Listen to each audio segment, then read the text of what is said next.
Explain, the show where an old-timer explains old-timey things to young whippersnappers, and they, in turn, explain newfangled nonsense to him. And now, here's your host, Precious D.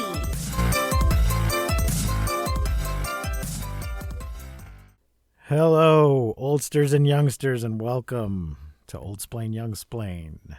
I'm your host, Precious D, and with me today is returning to the show. What are we calling you, BrieCheese?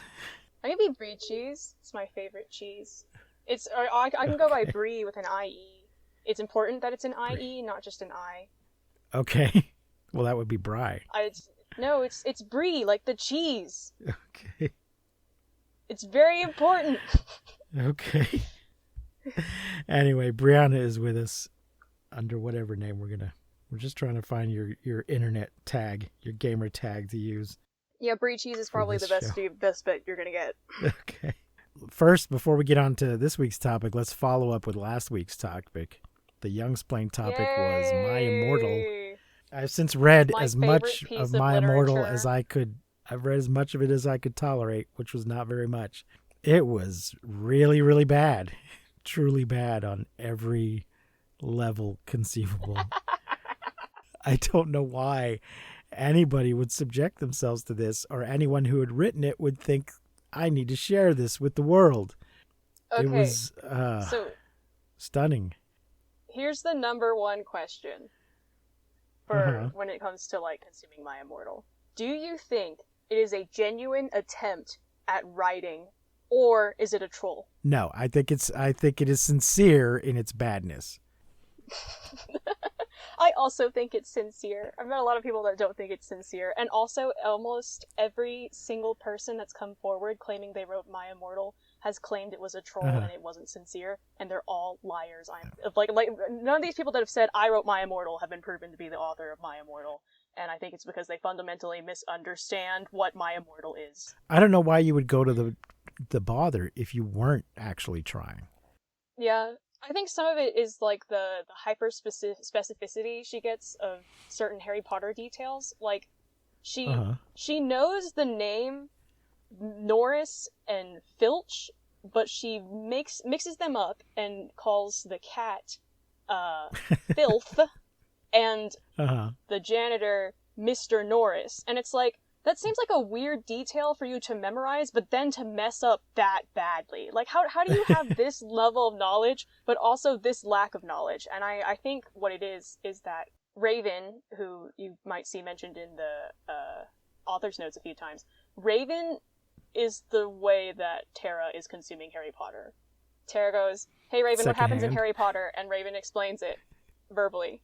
And that's how she knows all these weird details, but she's still missing such big things. You don't think she read or watched any of it directly? Okay, well, she specifically says that she did not read the books, that it's based off of the movies, but this was also in the early 2000s. That's right. So how many movies had come out at that point? What I found amusing was the notes at the beginning of the later chapters, where she would just complain. Stop. Was she spelling it flame? She's telling people to stop flaming her. At some point she did say, stop flamming the story. Yeah. She's saying that she's not going to write anymore. Not Mary Sue. The thing is, her spelling is much worse in these introductory notes than in the story itself. Or she's using more internet spelling, abbreviating and stuff. Yeah, and I think that's kind of on purpose, because she's trying to, I don't know, look hip and cool with the kids. Yeah. At this point, there would have been at max 5 of the Harry Potter movies out, but I think it's probably closer to just 4. Right. So she only has the first 4 to work off of. She complains that everybody's flaming her story, and she's not going to write anymore until people post good reviews. I don't know if anyone ever did post any good reviews, but she kept writing anyway. Well, I am fairly certain people did. Here's my thinking is, the reason My Immortal was popular when it was coming out. Not because it was a good piece of literature, but because people enjoyed shitting on it. And, Yeah. If the mob wants more things to shit on, they will give in to the easy demand of making a sock puppet that arbitrarily praises the story to get those 10 good reviews in so they can continue having more material for them to mock. Yeah. I also thought I think the first time she mentions Mary Sue, I don't think she knows who Mary Sue is. No, she has no idea what that is. Later, it seems like she's figured it out. But she's just complaining that everybody keeps calling her Mary Sue. Her name is Raven, not Mary Sue. No, how stupid can you people be? Enobi, yeah. Not Ebony, Enobi. Yeah, she misspells it as Enobi in that specific author's note. Yeah, pretty sure. Yeah. What's the full name? Because it's just ridiculous. Ebony Darkness Dementia Raven Way. Later changed in the story to Ebony Darkness Terra Way whenever she and Raven get into a fight. And then changed back to Ebony Darkness Dementia Raven Way. I don't know how far you got into it, but that happens in the author's notes. Raven and Terra get into a fight. And she kills off and brutally defiles the corpse of Raven's character. Oh my god. And renames herself so the name Raven is not in her self-insert character's name. It's like a whole thing. It's fascinating. This is the stuff that makes me think, this has to be real. Because, this seems such, an odd level of detail and effort to put into a fake thing. Also, Raven has an account on fanfiction.net that was publishing at the same time and lines up with Tara's stuff. Right. Now, Tara is the name she's using, but we don't think it's her real name?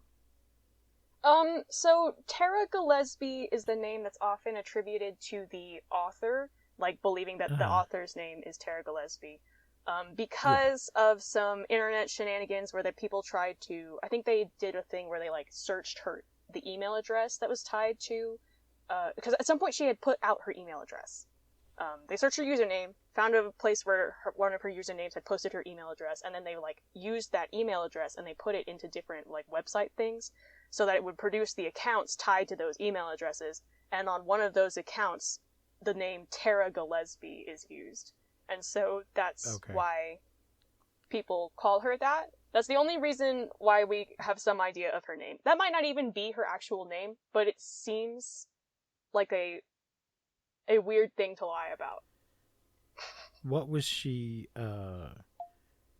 what name was she publishing it under? Was using some kind of, just a username? Yeah, it's anonymous. One moment, so let me just get I believe it's XXX Bloody Tears 666XXX, or is that Raven?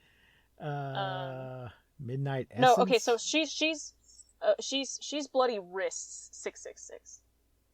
I think is her username. Let's see. Okay. Good lord. XXX Bloody Wrists with no W 666XXX. That's the username. Okay. I was just wondering if Tara was a real name or if she had named herself after a Buffy character. That's all. I have no idea. All right. Well, yeah, it's truly awful. I cannot recommend that anybody read it under any circumstances for any reason. I recommend you read it for the joy of consuming trash. Sometimes there's joy in doing that. Did you enjoy any of vampire. It? Or do you have any highlights that you... God, no. It's just insane. Everybody's a vampire, but Harry Potter is called Vampire. Yes, his name is, he goes by But everybody vampire. else... Yeah, but everybody else is a vampire, which to me is just pure insanity. All the main characters have their names changed, except Draco, because I think Draco was edgy enough for whatever reason, but everyone else has their name changed. Sure. I don't get it. I don't get it at all. I don't know why you would do that. Why you would take this thing you supposedly like and turn it into this other insanity that's not. So see, I don't think she's a Harry Potter fan. Well, yeah. She should have just written her own awful vampire story instead of a Harry Potter story. I don't know. Part of the reason that I enjoy it so much is that it feels like a really earnest, I just remember writing cringe like that. It wasn't, I'd like to think that my 13-year-old self writing stuff like that, my stuff was not as cringe, but it was very cringy. And I just think it's so shameless, and I appreciate the shamelessness and of just being a teenage girl that was like, you know what, I want to be a wizard and I want everyone to be in love with me, so I'm going to do that, and everyone's going to dress in the way I think is cute to dress. And it's just play, really, is what it is. And yeah. I enjoy that, like getting to see that. The results are very funny and not necessarily good, but I admire the sincerity that I do think is there. Right. Yeah, there's so many just basic writing mistakes, like the character just telling you everything about how she looks and what she's wearing. That you don't do that. It's unnecessary. Not to mention the like grammar and spelling stuff. Like the only way to kill a vampire is with a steak, as in like a piece of meat. Right. Kill them with that cholesterol. Play the long game. All right, folks, that is enough of My Immortal for now and forever. You say that. I'm going to find a way to drag it back out. Our Old Splain topic this week is Micronauts. Ladies and gentlemen, I invite you to enter the interchangeable world of the Micronauts. This is something from the 70s. They started as toys. So in the 70s, there was this big oil crisis you may or may not have heard about. I read one sentence about it on the Wikipedia page. You need oil to make plastic, and you need plastic to make certain toys. So because of that, the idea of making smaller toys became appealing, because you had your 12-inch G.I. Joes back then and your 12-inch Barbie dolls. And a Japanese company, Takara, had a line of small toys called Micromen. And they were like 4 inches high instead of 12. And also some of them were made out of metal. Some were plastic, but some were metal. And Micronauts were the American company. Mego picked up a license to make these toys. They changed the name to Micronauts. Can I say something about the Micromen? Sure. I love that the Micromen, the explanation for why they're so small is like they gave this explanation claiming that like, oh, they seem really small to us, but this is like how big they actually are. They're from micro Earth, but they're like giants on there. But this is what their real life, and I love it so much. They aren't miniature dolls. These are life-size representations of the Micromen. I thought that was so cute. Yes. So Mego was already well known for making the second greatest toys. At the time, they were the greatest until Micronauts came out.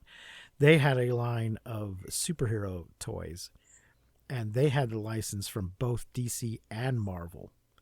These were 8-inch dolls, action figures, whatever, with cloth costumes, and they were both DC and Marvel, so you could have your Superman and your Spider-Man together. We had a lot of these toys when I was a kid. They also made like Planet of the Apes and Conan and Tarzan, and I think they made a Flash Gordon. But they had a bunch that were all the same size, and they could all interact with each other. They were well articulated and are great. And there's been a few reproductions over the years by other companies or new versions of Mego, but Mego went out of business eventually. But so those were from like 72 going forward. Micronauts were from 76 to 1976 to 1980, based on the Micromen. And another big selling point of them was that they were interchangeable. You could take pieces and parts from different toys and put them on other toys. And the vehicles could all be arranged in it. So there was the figures, but there was also a bunch of vehicles, and a lot of them were battery powered. Had wheels and tractor treads on them and stuff. And you could arrange those in different ways and take pieces of one vehicle and put it on another one. So it really increased the playability. Of course, it also increased the likelihood you're going to lose a part. But they were amazing, the best toys. We had a whole bunch of them. We also had the, I don't know if you... I sent you a bunch of videos. There was one with I watched them all. Sort of a transport. There was like a transport system, a tube. The tubes that glow in the dark. Yeah, we had a smaller version. The one in the video was a little bigger than the one we had. We basically had an oval and then the up and down part. got that for Christmas one year. When I you think. no, when you say we, you mean like your family, your household, or Yeah. My brother. Yeah, like Santa Claus would bring it for for all the kids. okay. Just checking, because like at first I was like this is a rhetorical we where you're saying like we as in the children of the 70s, and I was like, no, this No, is a I more meant my specific house. we. Yes. Yeah. Yeah, I'm the oldest of 9 children. Of course, we got individual presents, but sometimes there would just be some big thing that was kind of for everybody. Like one year we got a Death Star playset for our Star Wars figures, and one year we got the Micronauts tube thing. So yeah, they were The great. rocket tubes. What you can pretend this is the transportation of the future. That was a line from the commercial that I Yes. thought was very weird. You can pretend. I'm like, okay, yeah, I guess I could, but I could do that without the toy. That's such a weird way to phrase it. Sorry, that was my tangent. I mean, that's how toys work. He's basically giving you permission to use toys in the manner in which they are used. Yeah, but usually I feel like toys aren't advertised with the idea of like this you can pretend. Usually I feel like, oh, but maybe this is just like reflective of what toy advertisement styles were like when I was a child versus in that time. Because usually the way that I'm used to toys being sold is getting rid of the pretense of pretending and suggesting that this is actually real, because that's what kids want. Kids want you to take their pretending seriously as if it is reality. So before we get into the comic book, what did you think of these toys? I thought that it was the interchangeability, I'm sure, was probably like the biggest appeal of them, and that was the thing that I noted about them across the different commercials. And I want to know what math they were doing when they would explain like how many different toys you could make out of it. Like I think one the battle cruiser commercial that you sent said it's like 5 toys at once, and I was like, okay, I understand that because the big battle cruiser breaks down into 5 different vehicles. And then it said 72 parts that let you build over 25 different toys. I was like, how did you get the number over 25? like how did you make that number? And I was like, what constitutes a toy in this instance? Can one part be used as a toy? I feel like realistically no, but again, I didn't play with these things, and this is probably not that relevant, but it was just a thought I was having of like, I want to know what this math is. Well, I would say that, so first you've got the entire, I have one of these still. Well, I say still, I don't know if I had it at the time, but years later I bought one on eBay that was complete. Mm-hmm. The box was torn up, but the pieces were all complete, and I still have that one. But you have the complete ship, and then it breaks apart into 5 ships. And then every combination of putting 2 of those pieces together or more counts as another toy. So if you just stick 2 or 3 of those pieces together in a different configuration, that counts as another toy. That's how they're problem thing. Yeah. Yes. Yeah. Yeah. So somebody sat down and said, okay, how many pieces do we have? How many ways can they be combined? 20 equals 25 toys. So there you go. But if you've got just one other Micronauts toy, you can start combining those pieces as well. And you're off to the races. So there you go. Is this something you think you would have played with? Were they available when you were a child? I don't think so, but partially because clearly I'm not the target audience. Like, it's distinctly a boy toy. It's all boys that are shown in the advertising. The colors are coded more towards boys. And I wasn't a child that played with a lot of boys' toys. I don't think it was because, like, I wasn't allowed to. It just wasn't what happened. Right. But I enjoyed similar toys. Like, I liked Tinker toys a lot, so I wonder if, like, maybe something like that would have been nice. My sister was really into Legos, and I was less into Legos, but, you know, I that was kind of the immediate comparison I wanted to make with this was, like, Legos. The idea of being able to take something apart and put it back together in a different configuration. And I also, what was something else that it reminded me of? I just had it, and now it's gone. I'm gonna remember it. I used to do, like, those, like, electronics kits, where you, like, it's meant to teach kids about how, like, circuits work, and that was the other thing that I wanted to compare it to, was that, Legos, and Tinker Toys. Those were all my comparisons that I had. I don't think it would have necessarily been something I played with, but that's because most of the time I was a dolls kid, yeah. The targeted girl marketing worked on me. I played with dolls. And I didn't like baby dolls. I liked the Barbies and stuff like that. I was an ambitious doll person. I mean, these are a form of dolls, but yeah, But they don't have hair. They don't have clothes. Well, yeah. I do dislike the way they tend to market certain kinds of toys towards boys and others towards girls. I wish they were marketed a little more neutrally. Right. My sister Lita loved and still loves Transformers, but kids used to make fun of her for playing with boys' toys. Like Yeah. I think another thing is that, and as I got older, this definitely became worse. I don't think it was like as prominent when I was a child, but I was a kid that when I played with dolls, I spent 3 hours setting up the dollhouse, and then it was time to go eat, so then I didn't actually get to do any like story things. And so I wonder if the idea of interchangeable parts, I think that's part of the reason why I didn't care for Legos so much, is because like there was so, it's like, you can do anything. I'm like, that's scary. I don't want to do anything. So I'm gonna do nothing instead. And I wonder if that I would have had a similar issue with these toys, because I think like definitely today, you know, because I'm like, every once in a while I wonder like, do I still have the capacity to play with toys? And I'm like, yeah, maybe. But I think if I was presented this toy as an adult, I would have that problem of like, there are too many choices, so I want to choose nothing. Well, I mean, you could just put it together in the standard way that's on the box and go with that. That was my favorite way to play with Legos. Loved me an instruction booklet. I was a boring child. I still buy Legos, though I tend to just buy the little minifigs and in the blind packs, which is very frustrating. Boo, blind backs.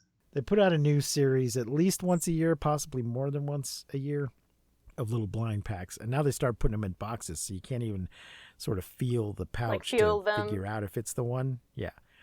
You'd be like, okay, clearly this is the jalapeno head guy, and I don't want that one. Like, okay, I think I'm feeling a sword. That's the guy I'm looking for. No, now they're in a little box, so they're on to us.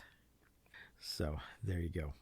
Now, in 1977, Marvel Comics writer Bill Mantelow's son Adam opened a Christmas present from his grandparents, which was Micronauts, and Bill immediately was struck with inspiration and convinced the editor-in-chief, Jim Shooter, to get the comic book license to the Micronauts, and that is how it became a comic book. I think this might have been the first one, but it wasn't the last. They ended up making comic books out of a toy called Rom, who's maybe even more obscure than Micronauts. It definitely seemed so. Transformers, G.I. Joe, Shogun Warriors. These were all toy-based comic books that Marvel made, and some of those have been picked up by other companies after Marvel lost the license. Years later, other companies have put out comic books based on some of these characters. But I won't swear to it, but I think Micronauts was the first. Although Rom, I believe, came out the same year. Rom Space Knight, he was a weird toy because he was just by himself. If he was meant to be the beginning of a line, the rest of the line never came out. I read some of his Wikipedia article too. And okay. As this was a new venture for the company, Parker Brothers, and given that electronic toys were still very new, a decision was made to produce the figure as cheaply as possible. As a result, the final product had very few points of articulation, and twin red LEDs served as Rom's eyes instead of the originally envisioned green, which were more expensive to produce.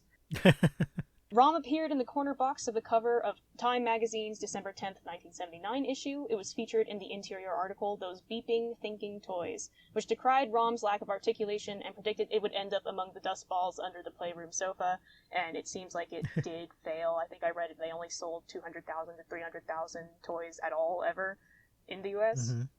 I'm pretty sure the comic book lasted longer than the shelf life of the toy. That seems accurate. So, both Micronauts and Rom so they were licensed by Marvel, and eventually the license ran out. But recently Marvel has, I guess, reacquired the license because both of these books are being reprinted in omnibus editions. I think they will both end up being 3 volumes each. The first volume of each of them is currently out. I have them. I'm slowly making my way through them. But as far as Micronauts goes, this is the comic book that turned me from a mere comic book reader into a comic book collector, because it was an ongoing story. Some books, particularly the DC ones at the time, the story would tend to be contained to one issue. But that was certainly not the case with the Micronauts. And I had to have every issue. And I actually came in on issue 3 because I was already a huge fan of the toys. So when I saw this comic book, I grabbed it immediately. And it took me a few years. A classmate, her brother had issues 1 and 2. And I convinced her to convince him to sell them to me for $5 for the 2, which at the time was a fair price. They're worth a lot more now, or would be if they were still in good condition. But I used to reread for at least the first 12 issues every year for several years. I would go back and reread those first 12 issues, and sometimes the whole series up to the point where I was at. And of course, I'm rereading them now in this beautiful, glossy, hard-covered omnibus that has been put out. That was also the first time I really noticed the artist. Michael Golden was the artist, and his art just really stood out. And then, I don't know how much of these you looked at, but some comics, they will put out what they call an annual. It'll be like a double-sized issue once a year, but sometimes they're inconsistent. So after 12 months of Michael Golden comics, they put out an annual, and all the art in the annual was by Steve Ditko, he's an important artist, but he's not as good. He's not as good as Michael Golden. At the time, I didn't care for his art very much at all, and it seemed like he had gotten worse over time. He was the original artist for like Spider-Man and Doctor Strange, a couple other things like that. And he is very important and influential, but also just not that good, I don't think. So I was pissed off. And it was double-sized issue full of his bad art. Oh, I was so angry. And then they did it again for annual number 2. He didn't do any other issues. He just did the 2 annuals. So it was terrible. It was terrible. So, Brianna, you read some of these online. What did you think of the Micronauts comic book? I read the first issue several weeks ago when we first talked about discussing this on the podcast. And I read the first issue, and here's the thing. You know, I'm not fun, and I come into everything very cynical, and I'm a boring person. And I'm not a big sci-fi fan. I'm not a bit, especially like high sci-fi, which is what this presented itself as within its first issue. So I'm like kind of reading the words, and I'm like looking at every single bolded and italicized keyword that's like not a concept I understand because it's specific to this world, and my eyes start glazing over because I'm a bad reader.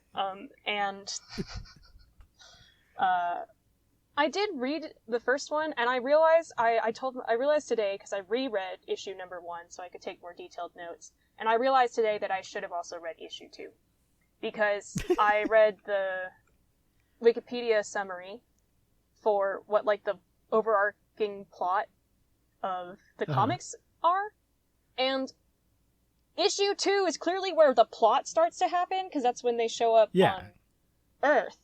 And I was like, oh, okay. And I had lots of thoughts about it. None of them, and not a lot of very good ones.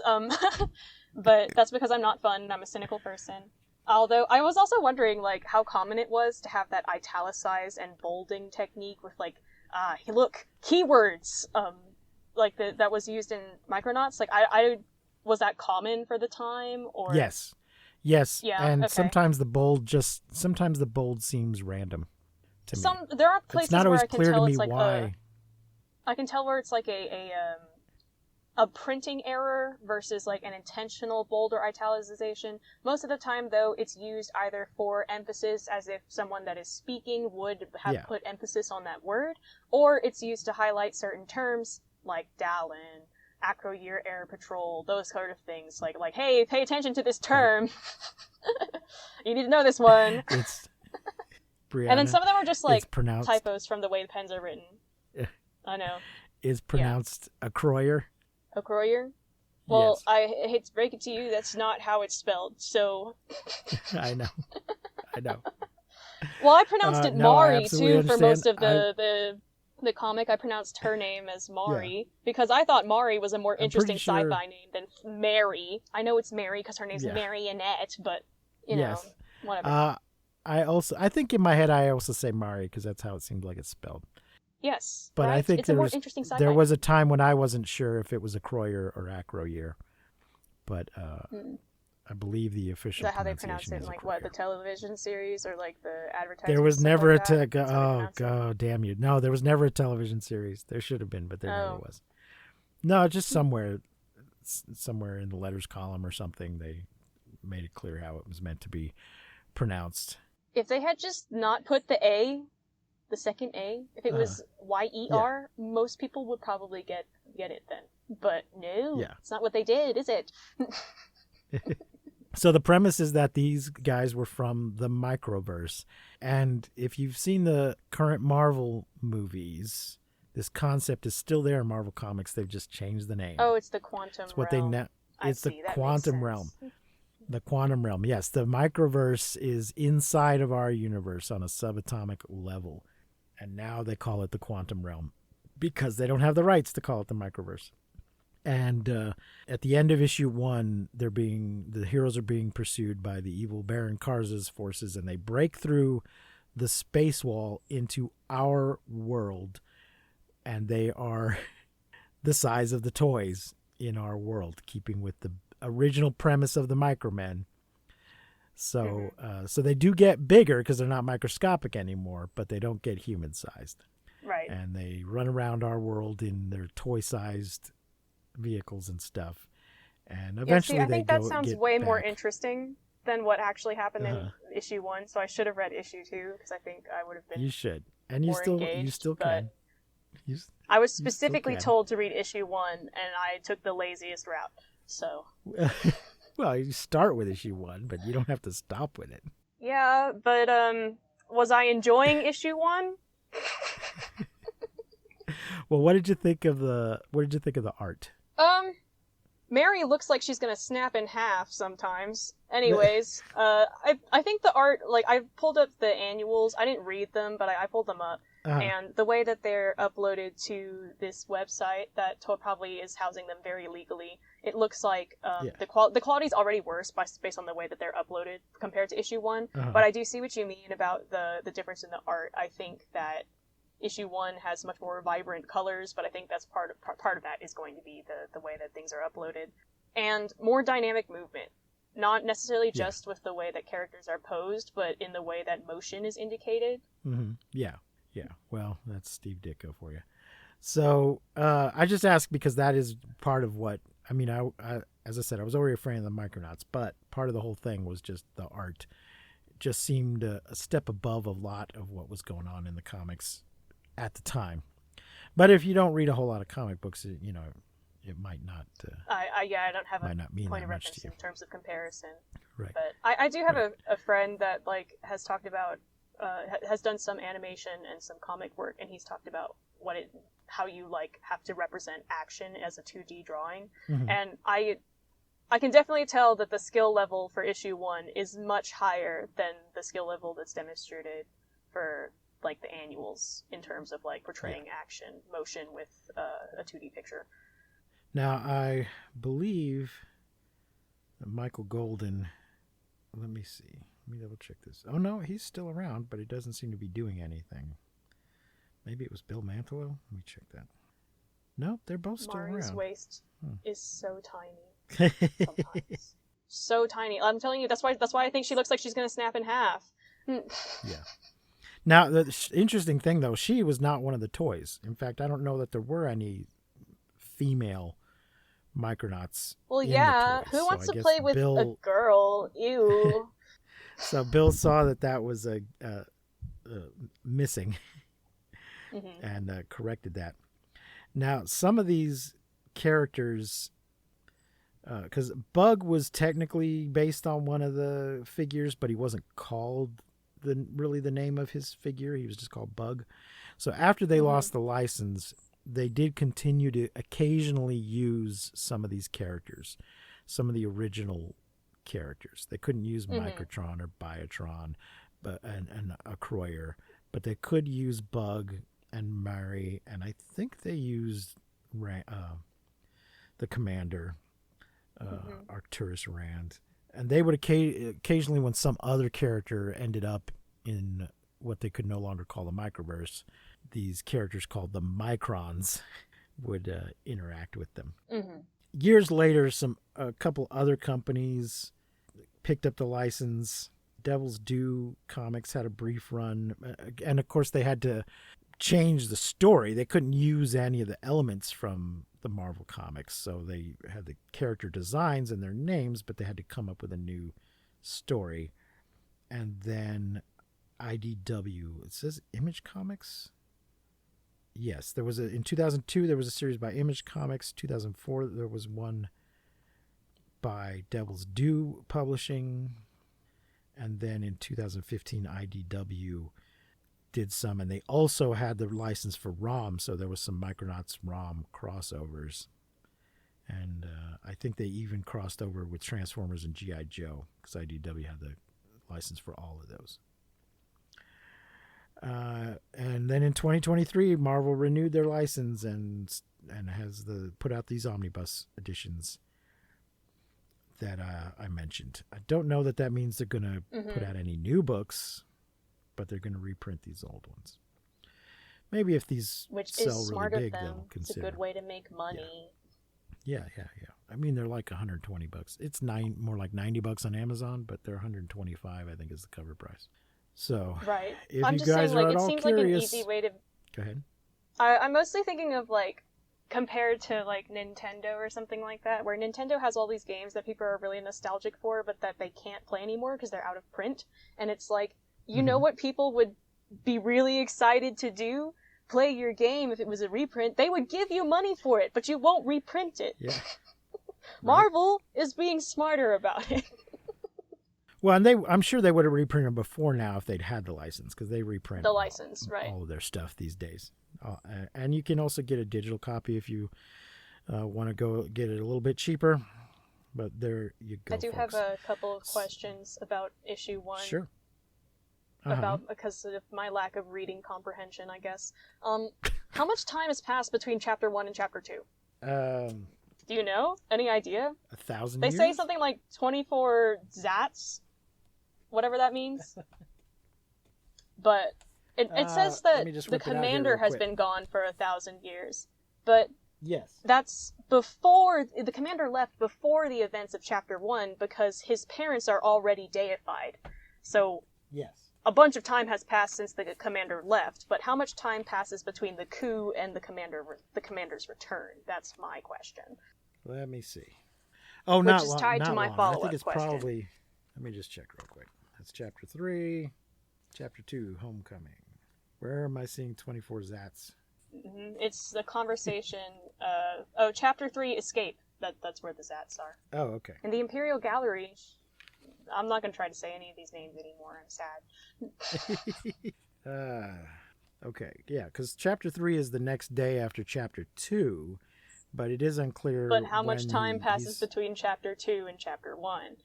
It's been almost 24 zats since your insurrection, Karza, and you're still enjoying the unswerving loyalty. So that seems to me like it's got to be either months or years, because Prince Shaitan here is being very impressed that he's still doing okay after that amount of time. So, okay, yeah, this is my follow-up question regarding that. So I was a little confused about what exactly Mary was doing. When we first see her again in chapter 2, I was like, what is she trying to do? And I realized I was having a little trouble reading, because I was like, at first I thought maybe she got resurrected from the body pits or something like that. So I thought I was under the impression that this was not the same Princess Mary, or that she was part robot, or she was something had happened to her to make her different. But then I reread it and I was like, oh, so is she pretending to be a robot. And then I was like, what's the point of that? And then my next question was, how long has it been for it to be long enough for people to forget Mary and Microtron's appearances, but short enough for Mary to still look young and beautiful? Sort of thing. Right. You know. Right. And I mean, like, the concepts of, like, youth and beauty and women, you know, like, I understand, like, realistically, the lifespan of beauty in women is much larger than society is willing to give it, but, you know, just based on the fact that her waist looks like it could snap in half, I feel like that's not a stance the writers are going to take. So it's probably not been 24 years. Right. It could be unless, months, like, these people live days. Forever. That's also an option. Right. You know, like, maybe I don't know. People live I don't have a good answer. It's an unnecessary use of space talk. They could have just said days or months. There was no need to put that in there. And yeah, there was no. I also usually think there'll be that we should have actually seen them on Earth by the end of this issue, or that the issue where they're on Earth should have come first, and then this should have come out as a prequel. But that's different storytelling style than I recognize was maybe popular at the time. Usually they'll put a little asterisk and in a footnote tell you what a Zat is, you know, when they do that kind of stuff. But I don't know why they didn't here. Oh, that was another one of my questions, was like, what is this narrator? Like, the voice feels really weird, because sometimes it feels kind of omnipotent, and then sometimes it feels like it's trying to repeat the close third of the commander's thoughts, and I was like, what is going on with this narrative voice? You know what would have been a great use of that narrative voice is explaining what the, for lack of a better term, Earthling equivalent of a Zat is. That would have been great. Yeah. Now, there has been a tendency in modern comics to do this differently. In comics at that time, in the 70s, it was always third-person omniscient. There is a tendency these days for the narrator to be the character's inner thoughts, as if he's telling the story to somebody. I always find it a little weird, though, because I'm like, who are you telling this story to? Are you writing this down? Are you... Although sometimes it's in the present tense, so it's just whatever they're thinking at that moment. It is literally their inner voice.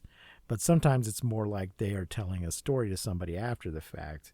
But it's almost never an omniscient third-person narrator these days, or at least not the last time I read a comic book. I guess for me is that it's mostly an omniscient third-person narrator. Like, it's mostly that. But every once in a while there's, like, places where it uses the way that language is used, so that makes me go like, oh, this is where we're dipping a little bit out of omniscience and into close. When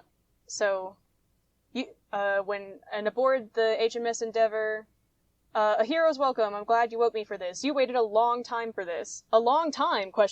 Yes, 1,000 years is quite a stretch to be away from one's world. And I was like, okay, see, this feels like a break from the traditional omniscient objective sort of feel, but I recognize that the voice kind of dips in a little bit. I don't know. So, it feels like it could be more consistent to me. Yeah. There's also a whole thing about, like, anti-revolution, pro-divine right of kings that's lurking underneath the surface of this, but we probably shouldn't get into that. There's a lot of that in your basic fantasy science fiction. Yeah.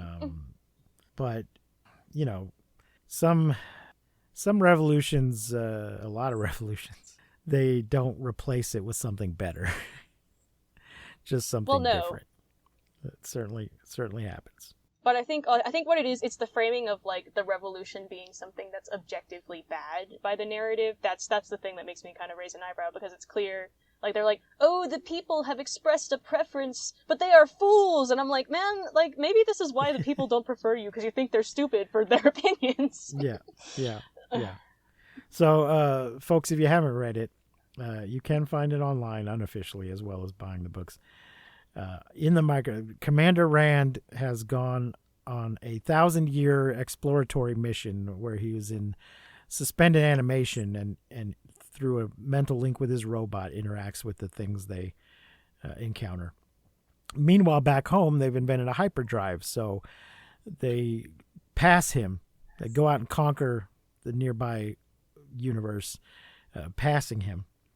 And Baron Karza stages a coup and overthrows the royal family and puts himself in charge and keeps the people in line by offering them immortality through his body banks. But it's pricey. It's not free. So people can earn...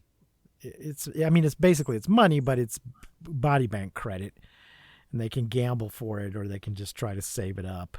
And he keeps the people in line with his promise of immortality, but it's not readily available to everybody. And then Commander Rand comes home from his 1,000-year mission to find this situation and immediately teams up with the counter-revolution to try and overthrow Baron Karza, who I think mostly coincidentally does look quite a bit like Darth Vader, but possibly even cooler, though. And he was one of a few. Some of the figures were bigger than the 4 inches, and they had magnetic parts. You could take off their arms and their legs and their heads and switch them around. They attached to the torso magnetically. And you could make a centaur. The 2 figures that were like that had horse figures, and you could turn them into a centaur. Yeah, I was going to say, isn't he like part horse? That's what makes him cooler than Darth Vader. Yeah.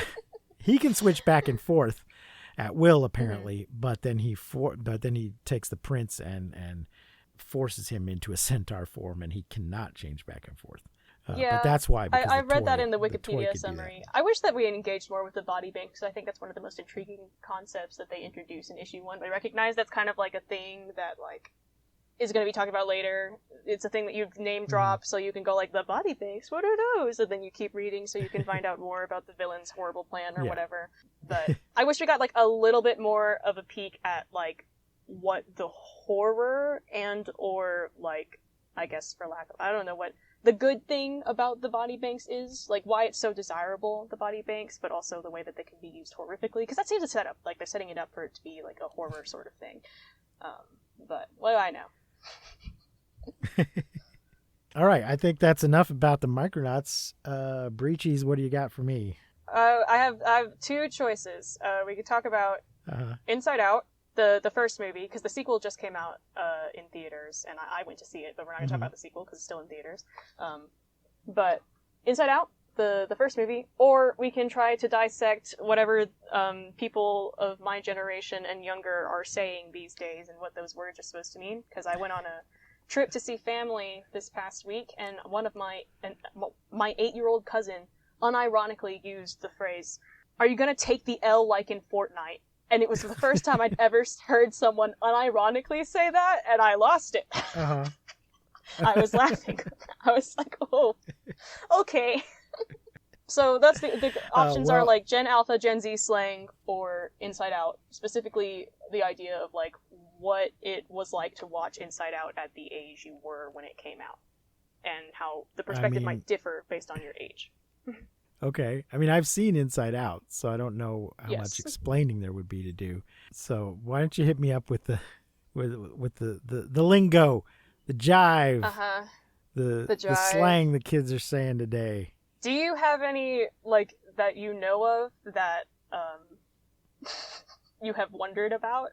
I'm not promising to know because the alphas confuse me, but you know. Our buddy Kagan said to me backstage that I was slaying the boots. And I was like, well, I know what slay means, but how am I slaying the boots specifically? That one haven't. I think it's just another way to say slay, but like with a specific use of phrasing. Again, don't promise to be a slang expert. Plus, a lot of these terms originate in communities that I'm not part of. So, like, I'm definitely not the most qualified person. I tried looking it, but I mean, I get the gist of what it means, but the etymology escaped me. And I tried looking it up, and I did see some longer versions of like slaying the house down, booting the house down, slay the house down, boots. Yeah. Yeah, which I think has to do with kicking the house down with one's boots, coming in and just tearing the place up. Do it in a good way. You've done well. You knocked everything down in a good way. So there's that.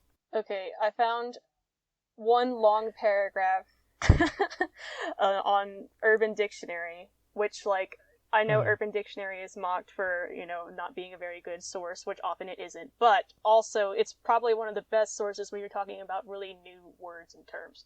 So, the term is a portmanteau and takes the form of a command followed by a proclamation. Slay the house down boots mixes the use of slay, widely used as shorthand to express joyful surprise, with the instruction to slay the house down, implying a larger edifice or audience, typically in the context of a performance. The addition of boots is used for shock effect, echoing wider gay parlance. So, thank you, Rabid Tuberculosis, for that description. Okay, so to get back to your first one, taking the L just means to gracefully accept that you have lost. The L is gracefully is not always accept, but just accept that you lost. Move on. Accept that you have lost and move on. And are you gonna take I've the also loss? seen like to take the W in a way that the person that doesn't seem satisfied with the fact that they've won and they're being told, dude, you won, just be okay. Take the fact that you won and move on. Instead of because I think it's a situation where somebody seems to want more. The fact that they won isn't enough, or they're going to keep going until they've turned their win into a loss. So they're just take the W and go. W is just W or dub is just win, and pretty much any context in which you could use win, you can use dub. So that would be like, man, take the win while you have it, sort of thing. That would make sense. That's the way I've always seen it. In that you're not realizing that you've won, and you need to just do that and go. Because if you keep it up, you're going to turn it into a loss. Okay, well, what else do you have? Okay, according to dictionary.com, do you know what these Gen Z slang terms mean and where they really come from? Have you heard? Oh, okay, I'm not going to read the list exactly, but I'm going to pull some of the stuff that's on here. You heard cap? Yes, but I don't understand. I mean, I understand what it means, but I don't understand why it means that. I don't know either. You're no help. It says in black slang, to cap about something means to brag, exaggerate, or lie about it on this dictionary.com thing. Yeah. The meaning dates all the way back to at least the early 1900s. Wow.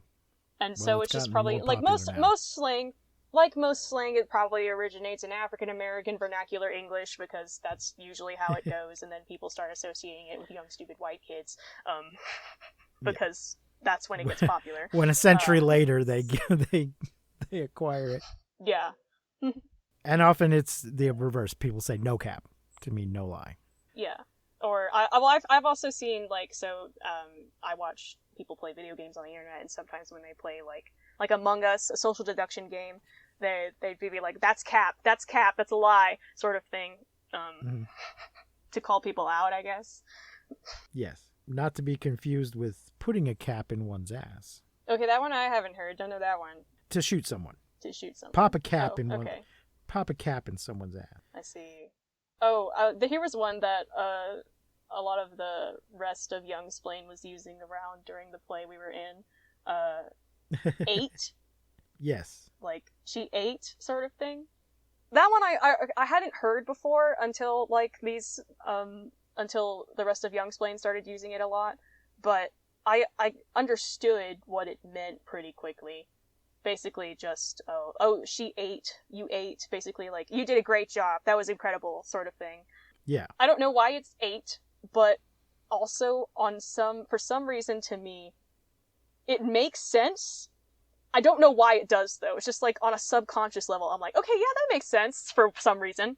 I don't think I could articulate it intelligently. Okay.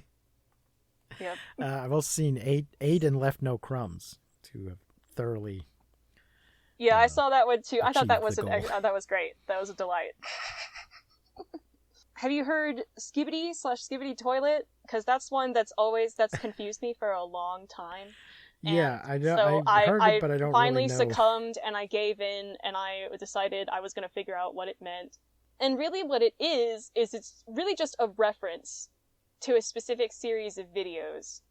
And when kids say it, they're using the type of humor where like, hey, you know this thing that we've both watched? I'm gonna just like drop the word from that thing that we both watched, and we're gonna both think it's funny because we both watched it, you know?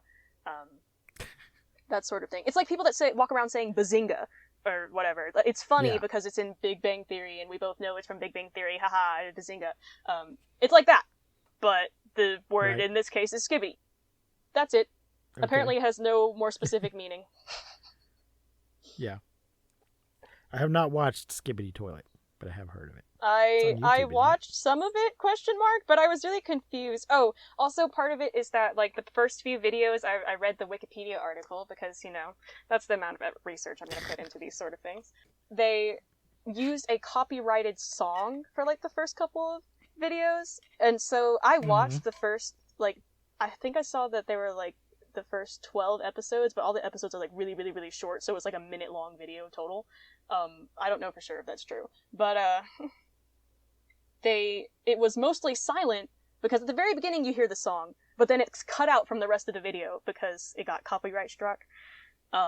Right. And so I'm just like watching these like toilets or not, heads sticking out of toilets lip sync to a song that no one can hear because of the copyright issue. But I used to watch videos like that when I was in middle school and stuff like that. It's kind of like leaning into an idea of like, ooh, random humor sort of thing. Look, it's a head sticking out of a toilet singing a song and making exaggerated movements. Isn't this funny? And it's like, yeah, I used to think that was stuff like that was funny. I you know, it's a kid thing. And I'm sure there's probably like some of them, like if I saw them for the first time today, they would still get me. But Skibbity was the big mystery for me, so I learned what it was. I saw this guy on Instagram who was making up 80s era slang. He was a teacher, and so he was telling his students made up slang terms from the 80s and convincing them that these were things people used to really say. Such as? I can't remember what any of them were now. That's unfortunate. It's tragic. But they were usually things like, you know, some synonym for cool. Right. Or something like that, you know. Let's see. Okay, here's a list from parents.com/teen slang words in 2024, a dictionary for parents. General terms. There's AF. They all have like really brief definitions next to them. AF, which is, we can swear on this show, right? We did okay. Yes, we can swear. You may.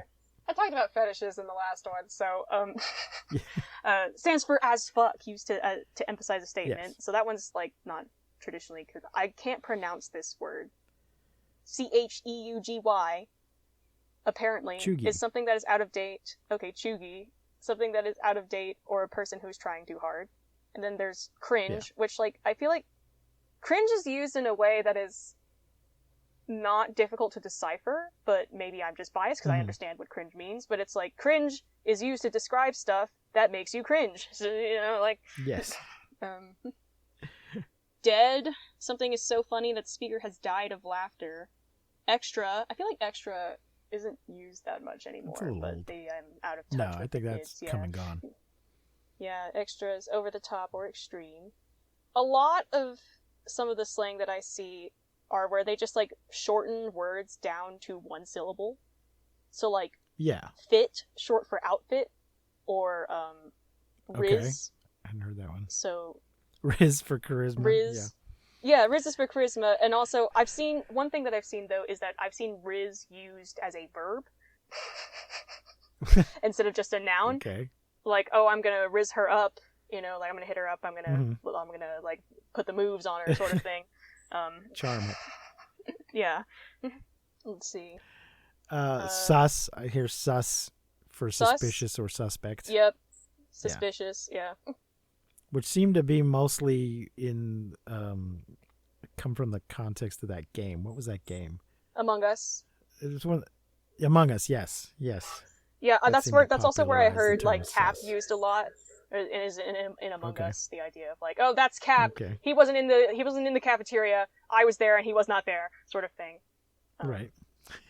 Some friends were playing Among Us, and I joined them. It was my first game, and it was in the mod where there were two traders, and nobody had explained anything to me.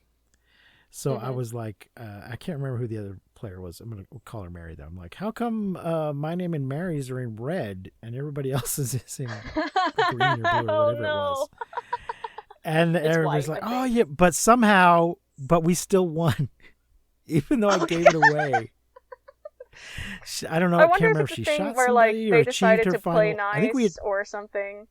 No, because it was just moments after that while everybody was still going, oh, what did you do? That I guess we had a goal to achieve, and we had somehow achieved it before anybody could do anything about the fact that I messed up. Yeah. Right. So our names were red because we were the traitors, but nobody had explained that to me. Yeah, so, I've encountered a lot of scenarios where, like, bringing people in for the first time to Among Us, I'm like, you have to explain shit to people. And I'm like, sometimes I'm like, inevitably, there's going to be something that I can't explain to you on the first try, and you might out yourself as an imposter by doing that. But I am going to do my best to explain. And I don't play Among Us anymore because I discovered the far superior alternative, Goose Goose Duck. Shout out to Goose Goose Duck. It's free, has in-game proximity voice. Okay. And lots of different roles and modes. I really enjoy the game, and I think more people should appreciate it. And this is different from Duck Duck Goose? Correct. I think they just titled it Goose Goose Duck, spinning on Duck Duck Goose sort of thing. Right. Yeah. So I'm not sure how I think the ducks are evil and the geese are good. Okay. Yeah, that's all it is. You got a couple more before we go? Let's see. I'm gonna start reading from this list. And you can stop me when something sounds confusing. Cringe, dead, dope, extra, fit, fire, goat, go off, Gucci, hits different, IRL, IYKYK, lit, low key, mood, OMG, ONG, preppy, rizz, salty. Wait, go back. What is ONG? Apparently it's basically the equivalent of I swear to God. I'm wondering if it's meant to be kind of like on God versus oh my God. It's on God, and that's where the N is. But I'm not sure that's like what the etymology is. This is a very bare bones definition list. Okay. Just telling salty, you what, not why. Sick, Sigma, slay, sleep on, snatch. Sigma's part of the whole. Wait, Sigma is part of the whole alpha bullshit, right? Because there's no such thing as an alpha. Yeah, that's definitely where it originated from. Yeah. The idea of a Sigma, they're like loners, I've only right? I've only ever seen Sigma used ironically as a derogative term. Like, it's one thing to call yourself an alpha, that's cringe, but I think it's extra cringe to call yourself a Sigma. Because, to me, if you're gonna call yourself a Sigma, it means that you're insecure about calling yourself an alpha, so you're trying to carve out this identity for yourself that it's like, well, I'm not like the other wolves, I'm not like the other alphas, I'm a Sigma, you know, I'm unique and a lone wolf sort of thing, and I'm like, that's just, I'm not like other girls, but for men, and I've been through that, and it's cringe, so... I did the I'm not like other girls, and it was cringe, don't do that.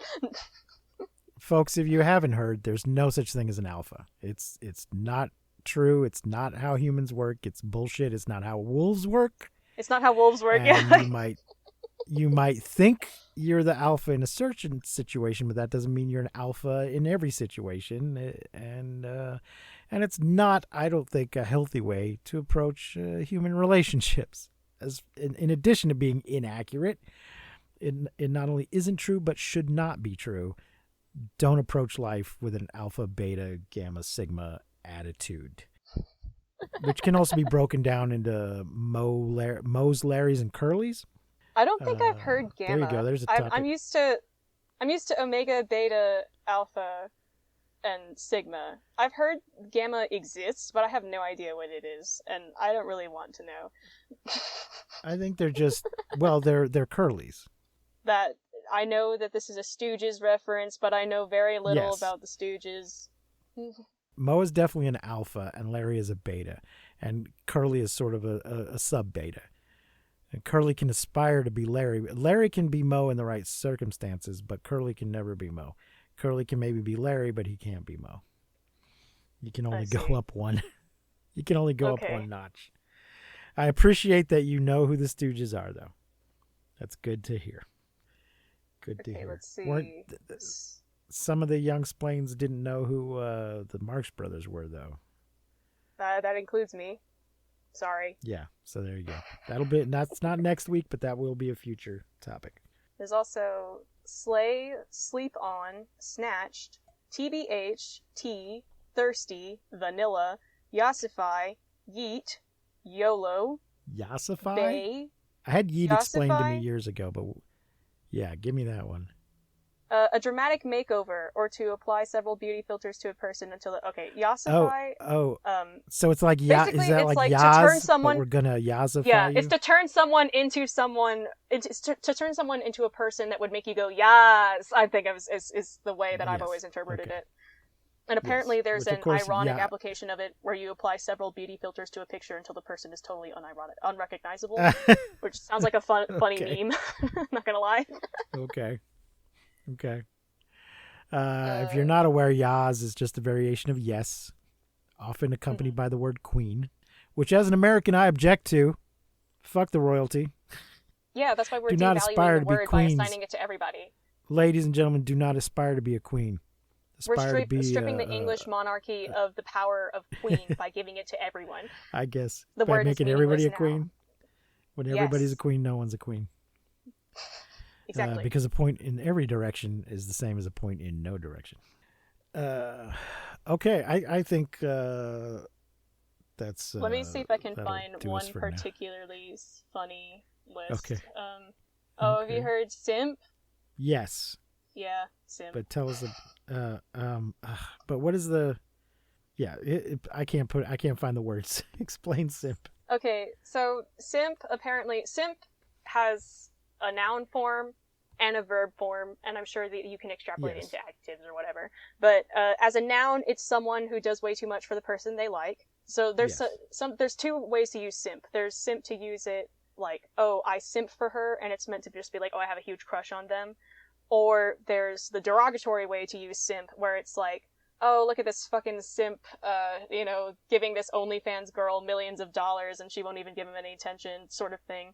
So the derogatory way being like someone that is obsessed with a person and fails to recognize the fact that the relationship is relatively one-sided. And I think that's pretty much covers it. Mm-hmm. I guess it seems to have evolved out of simple or simpleton. I don't know about that one. But it doesn't have to. But unlike simpleton, unlike simple or simpleton, it's not just being dumb. It's being dumb in a particular way. An unrequited way.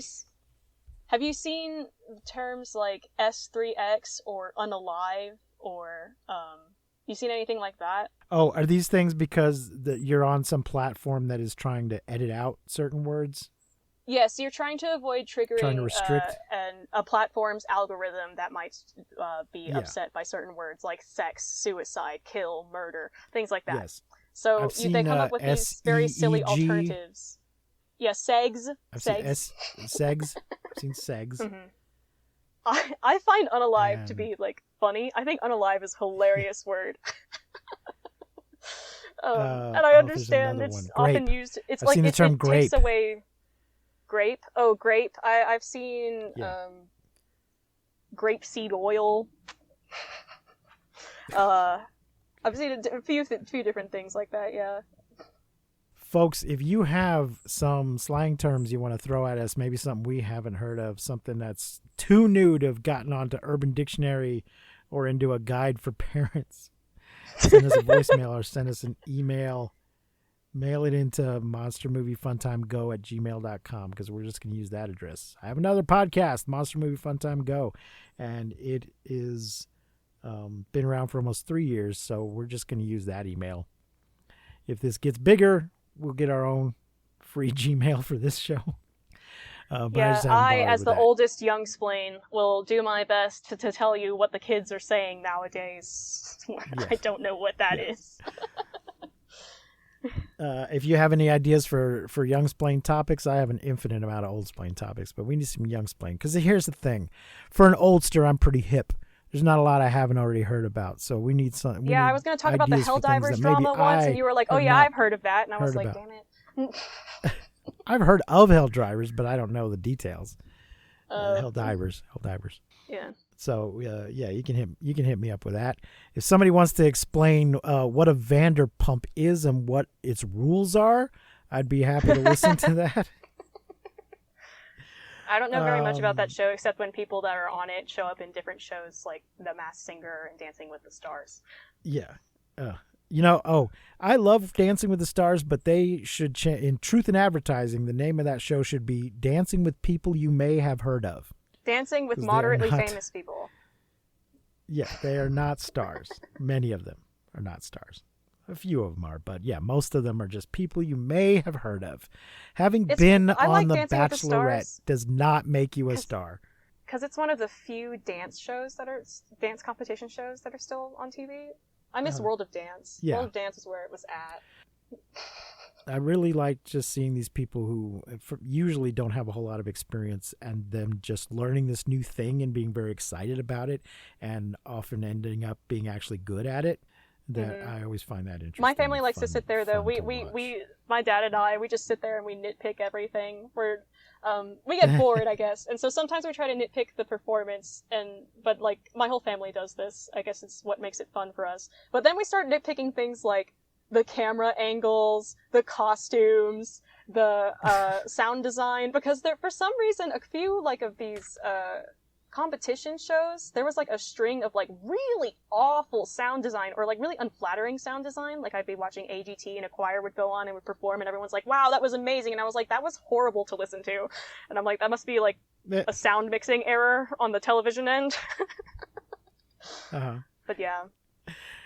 All right, I have our topic our old splain topic for next week. Okay. It's going to be an interesting one, and I particularly wanted your input on this.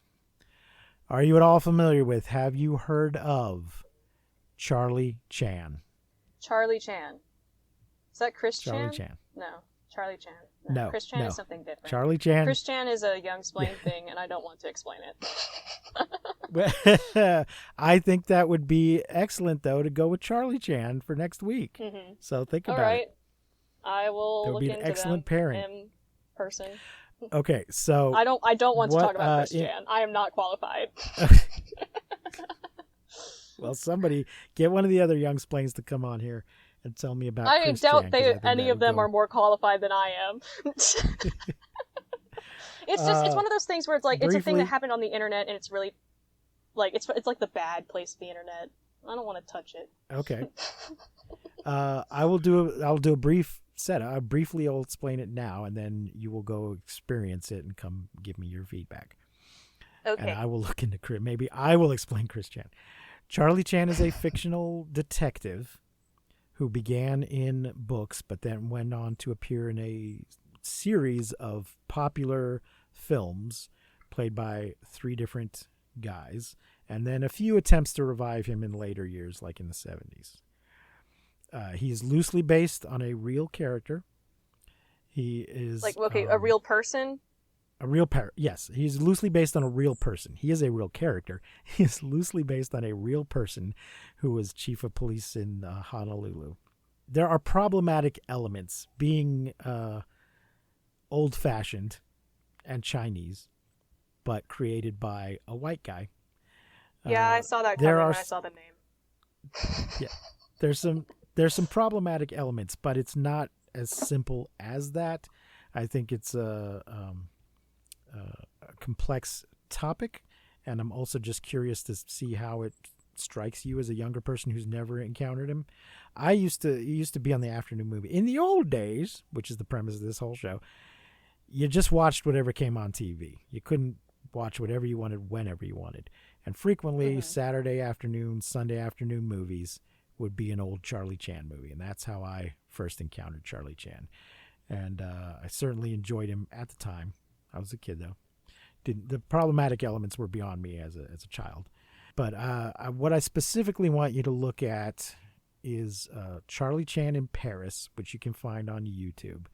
But any other material you want to consume or look into would be great. But I just want to make sure that there's something that we've both looked at recently that we can talk about. And that is the one where his son first appears in that movie. And his children are one of the things I want to discuss as well. Mm-hmm. So I have a question Charlie that's Chan. Meant to give you a hard time. What's that? Why do you want my specific feedback? Specifically me? Because you're part Chinese, so I want to know. Exactly. Okay, that was what it was. I figured. It's you. I was gonna give you a hard time. We discussed the phrase "it hits different." I want to know if it hits you different. You just might have a different perspective than some of the other Youngsplains. So, right, that's fair.